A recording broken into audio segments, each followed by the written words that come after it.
Hi friends!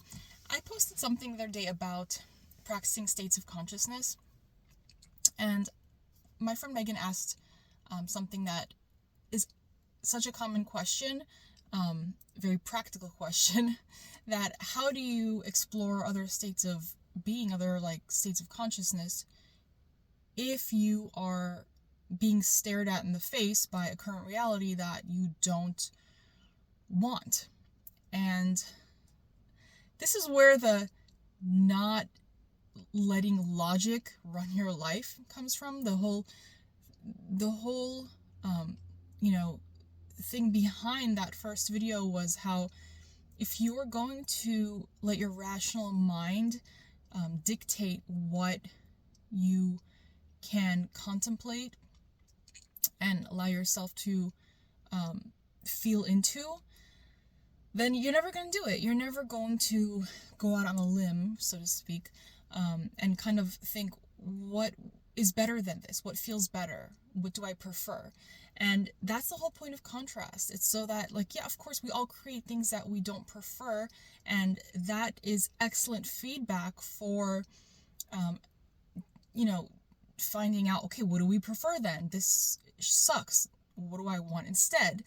So instead of living there and start identifying with that from now on and being so, dwelling on the fact that we manifested that, why do that when we can actually just use that as feedback to be like, oh, okay, so I must have been aligned with this. Now, what do I want? If I don't want that, what do I want? What's the opposite of that? What feels better? So, yes, Megan said, I didn't know you're going to say, don't focus on the unwanted, just focus on what you want instead.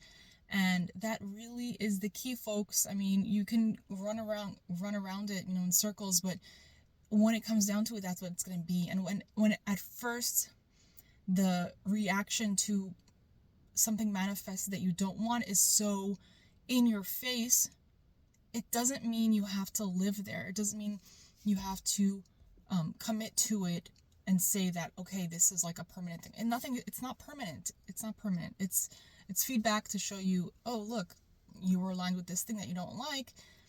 So the suggestion would be focus on something you do want to create, and that will in turn give you that as a reflection.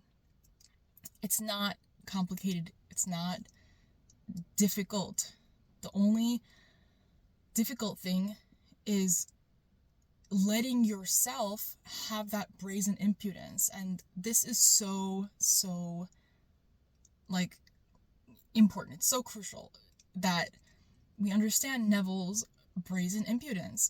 And the word impudence is actually, if you look it up, it says something like a boldness to the point of almost to the point of disrespecting authority, right? And that kind of brings us to the question of who is the authority. Are we listening to our inner beings? If we want something and we know we want it and it's something good, why do we have to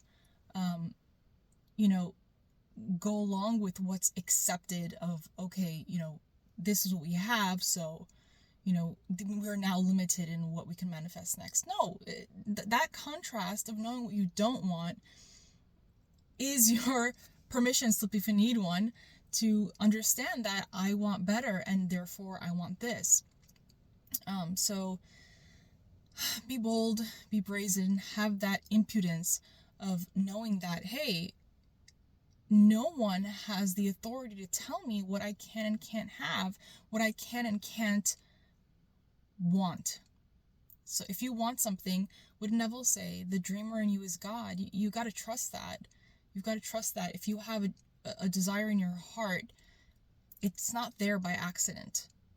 It's there because the dreamer in you is God. And when you respect that and you acknowledge that, then you'll never feel dumb or stupid for practicing a state that seems to be so false right now.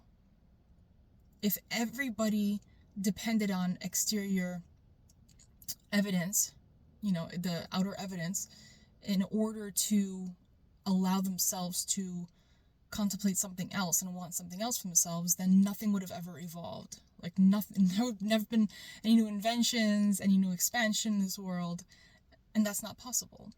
So have that brazen impudence, forget what you manifested that you didn't like. The reason that there is value in that.